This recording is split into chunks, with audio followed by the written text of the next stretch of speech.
Hello and welcome to another lit video. Y'all, in today's video, we are doing some fall crafting. This collaboration is brought to you by myself, my friend Aldia, my friend Loli D, and our co-host for this month is none other than Kathy Jo from Kathy Jo's DIYs. As always, the playlist will be down in the description box below. So with no further ado, let's jump right into project number 1. So starting off, I have 2 sheets of these rub-on transfers from the Dollar Tree. I'm using the pastel pumpkins as well as the autumn leaves. Now I'm taking these and I'm cutting these apart, and this will give me the ability to actually place these where I want them to go. Once I have these sheets cut apart, I'm going to bring in this clear plate again from the Dollar Tree, and I'm going to take these rub-on transfers and place them solely on the brim of this plate. Now, one thing that I have learned while rubbing on these transfers is, number 1, take your time.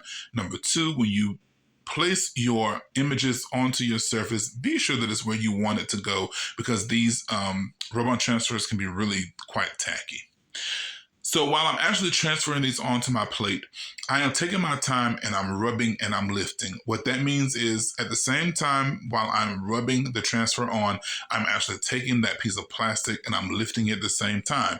This gives me the opportunity to be sure that the entire image is being transferred onto my surface.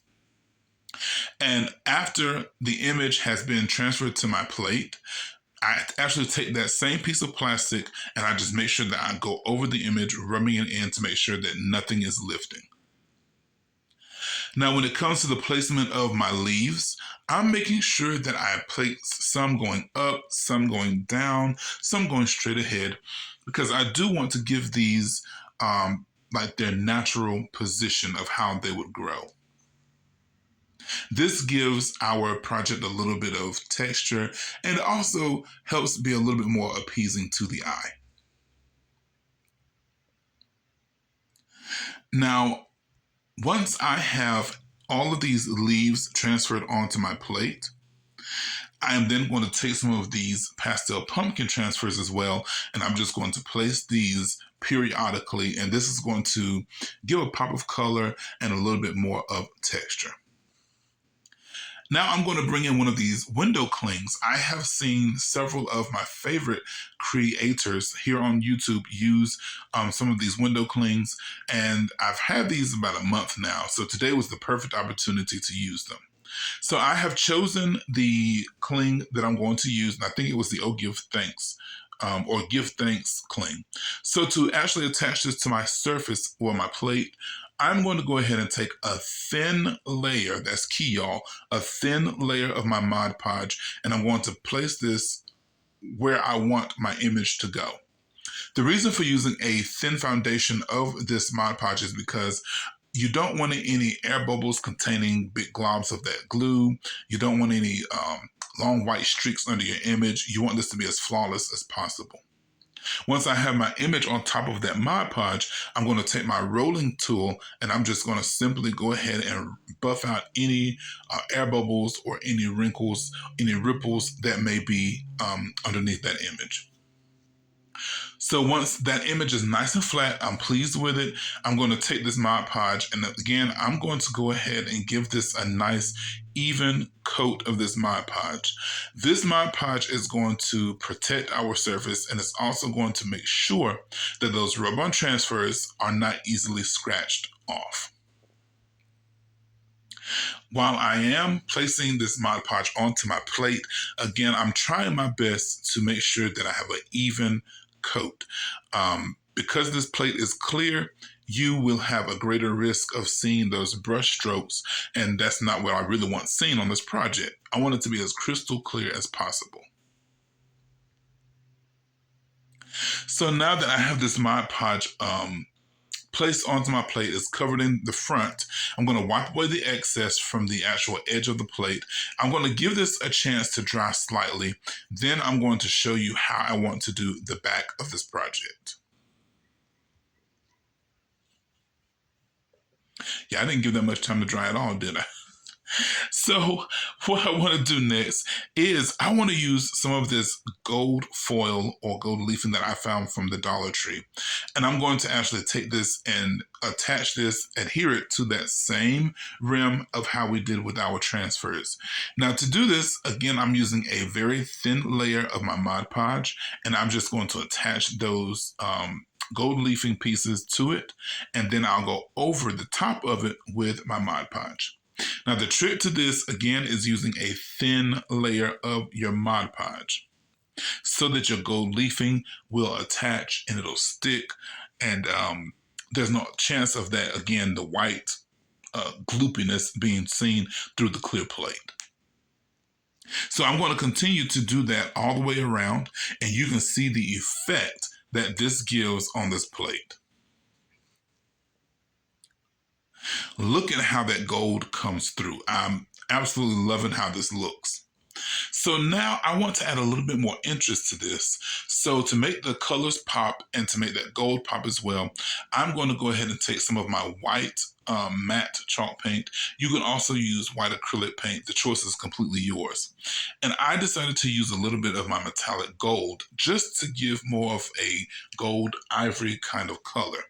I'm going to go ahead and give this a nice coating on the back. Now, what this is going to do, I'm going to show you in just a moment, because I'm going to apply some heat to this to help it dry. This is actually going to help give us that crackle method, which at first I didn't think I was going to like, but once I saw it, it just really added another dimension to this project. So again, with the plate, with this paint, I'm going to go ahead and just apply a nice even coating of this paint to the back of this project. Now you can completely use any color that you would like to use. You don't have to use the color combination that I use. You can also use like a bright orange. You can use a red, cream, stark white. The decision is completely up to you.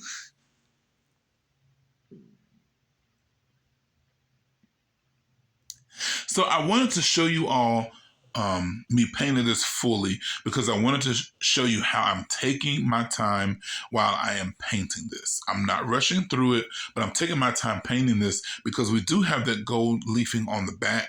So, you know, I don't want to disturb that by trying to be so quick to get this painted. I'm taking my time. It's sped up, but I am taking my time while I'm painting this. Now, if you have any little light patches, dark patches, now is the time to even that out with your paint and your paintbrush. So once you are pleased with your layer of paint, now what you want to do is bring in your hot tool. I'm just using a blow dryer. And this is where you begin to see the crackle effect come into play. I've seen the crackle effect done before with Elmer's glue and chalk paint. Some people use Mod Podge and chalk paint, and some just use the actual crackle medium. But again, at first I didn't think I was going to like it, but once I saw the crackle come into life in front of my eyes, I was like, okay, I really like this. Again, I'm taking my time with this and letting this dry.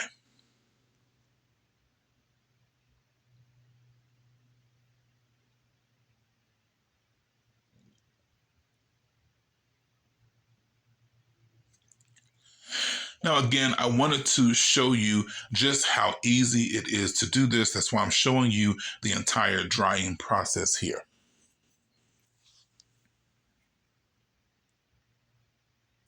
Periodically, of course, you want to go in and check to make sure that your paint is dry. So once my paint is dry, now I'm going to turn this over and I'm going to show you how this looks. Y'all, this superseded my expectations. I absolutely love this. Let me know what you think about it. I wanted to take the time out to tell you all thank you. Thank you to my subscribers, my viewers. I promise you that what you do does not go unnoticed. Thank you all so much. If it weren't for you, I would not be where I'm at today. So let's move on to project number 2. I am going to take this calendar art, and I'm going to do what's called fussy cutting. I fussy cut, which means I'm going to go into detail cutting out those sunflowers from the bottom of that page. Now, y'all, this particular calendar, I did get this from a 2022 calendar. Yeah, but if you want something very similar to what I'm doing, you can always go on Google, find an image, and print that out and then fussy cut it. So what I'm going to do to attach this to this crate, y'all, I found this really cute crate at the General Dollar Store. It was originally $6, but they had like a 60% off sale, so I had to scoop it up. If you don't have anything like this, you can't find anything like this crate, you can always simply make your own from some paint stir sticks. So now I have laid down a foundation again of this Mod Podge, and then again it's a light coating of the Mod Podge. And once I have laid down that Mod Podge, I can attach this sunflower border to the bottom of this. And I'm going to go on my fingers and I'm just simply, as you can see, rubbing out some of those air bubbles and wrinkles, as many as I can. Once I'm pleased with the placement of this border and I have my air bubbles out and the wrinkles, I'm going to go over the top of this with some more Mod Podge. Now, another way that you could get your wrinkles and air bubbles out is you could take a piece of saran wrap. I've seen it done. I've not done it before, but I've seen other crafters take saran wrap, place it on the top of their image, and that gives them the opportunity to be as rough as they need to be to actually get the air bubbles and wrinkles out. Now, once I had this border, adhered to my crate, I still felt like it was missing something. So I decided to bring in these window clings once again. And the window cling that I chose to use is this Harvest Blessings cling. So the same way that we did with our plate, we're going to do the exact same thing with the crate. We're going to lay down a thin layer of that Mod Podge.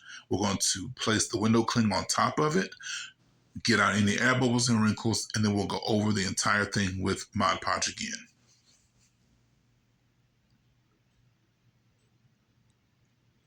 I am so happy because in my area, the summertime weather, the summertime heat is finally starting to make its exit. It's starting to make its way out. We're finally starting to get some cooler temperatures, which I am so grateful to the Lord for because I do not do heat very well. So is it getting cooler in your area? Is it still hot? Is it still warm? Are you seeing any difference? Let me know down in the comment section. And if your weather has changed, what do you like best about it? So now that I have this window cling attached and I've gone over it with my Mod Podge, now I'm going to set this aside to dry and I'm going to move on to the next step. I have these are actually salsa containers from an event that I had left over from a catering that I had. They did a Mexican bar. So I had these 2 jars and I said, oh, I love the shape of these. So what I'm going to do is I'm going to show you one, but I want to do both of them the same way. I'm going to take some of this wide burlap ribbon that I picked up from Hobby Lobby maybe 2 years ago. I'm going to go ahead and measure this, not really measure, but get a measurement of how long I need this to be. And I'm going to cut this times 2. All these ribbons, both ribbons that you will see me use, I'm going to cut these times 2. So once I have that ribbon cut, I'm just going to go ahead and attach this to the middle of my jar, just using a little bit of hot glue. I'm amazed, y'all, no Fabri-Tac adhesive today, just strictly hot glue. But if you wanted to use a more permanent adhesive, please feel free to do so. So once I have that first end attached to my glass container, I'm just going to go ahead and go around and just give a little dot of hot glue here and there until I reach the back. Not the back, the first portion of where we attach our ribbon at. So now I'm going to take my second ribbon, and this is my favorite fall ribbon that I have ever found. I found this at Hobby Lobby maybe like 4 years ago. And you guys, I go back every year and I have not been able to find this particular ribbon. I think I'm gonna have to go to the store today, y'all, just to go rambling to see what I can find. So this ribbon, I have done this the same way. I'm just going around and attaching this on top of my burlap ribbon.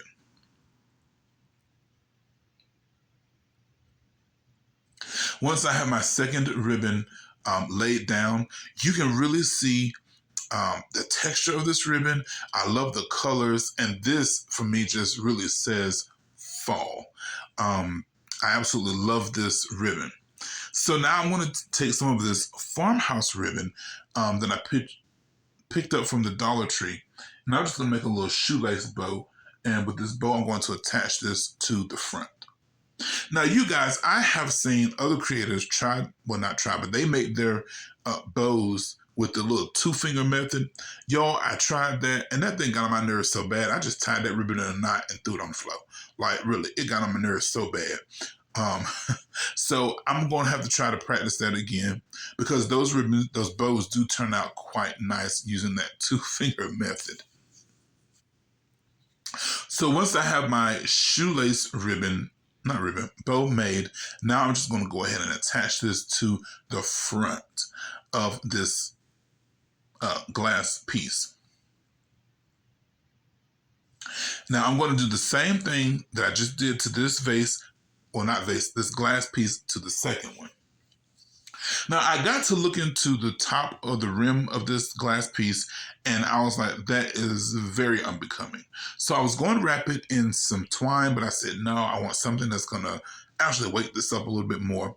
So when I was at Dollar Tree the other day, I purchased some of this pipberry garland. I love pipberry, y'all. I absolutely go head over heels for it. But anyway, I take some of this pipberry garland and I'm just going to attach it to the back, of course, starting, and then I'm just going to wrap this around until I'm happy, until my eyes are happy with what they see. Then I'll cut the other end off and hot glue it again to the back.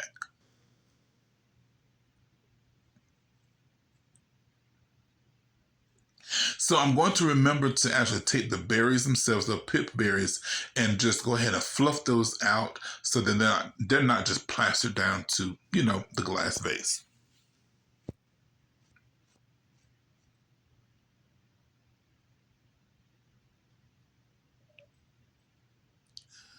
So once this dries, again, I'm going to do this to the second glass piece as well, and then we will have a set of two.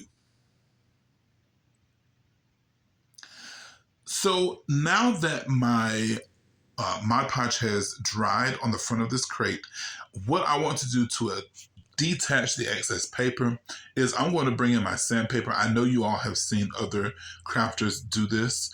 I love this technique because honestly, I believe it's the best way to remove the excess paper, because it gives it like a certain roughness, but it also gives it a certain accuracy of being removed from your project.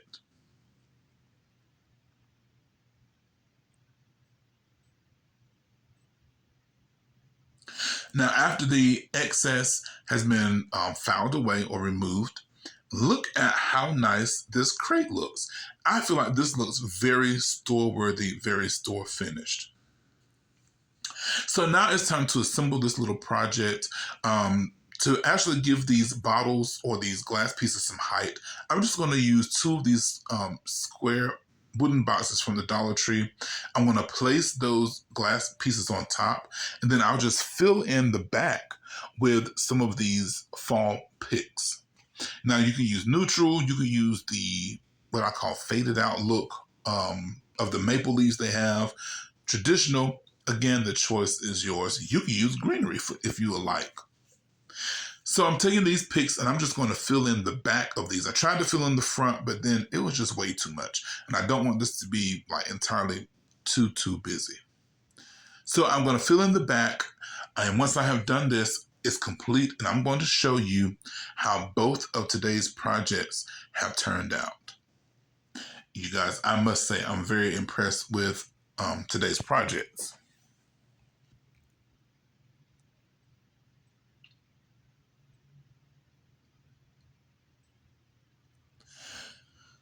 So here it is.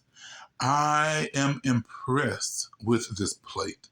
I love those rubber transfers, but I also love that bit of shine that the gold leafing gives us that we put on the back of this. And that give thanks window cling, it just fit perfectly onto that plate. This Harvest Blessings box, I absolutely love how this turned out. I think those glass pieces, y'all, who would ever guess that those were salsa jars? Salsa jars, y'all. That's what I call Dollar Tree ingenuity. Well, I hope that you have enjoyed today's project as much as I have enjoyed bringing them to you. Make sure that you check out the playlist from the Talented Creators Collab Club. You will not be disappointed. Y'all, make sure that you give everybody a thumbs up. Subscribe to the channels that you like. Make sure that you leave a comment. And please be sure that you watch the videos all the way through. Y'all, that is a big, big help. Well, as always, my prayer for you is that you continue to stay blessed and healthy.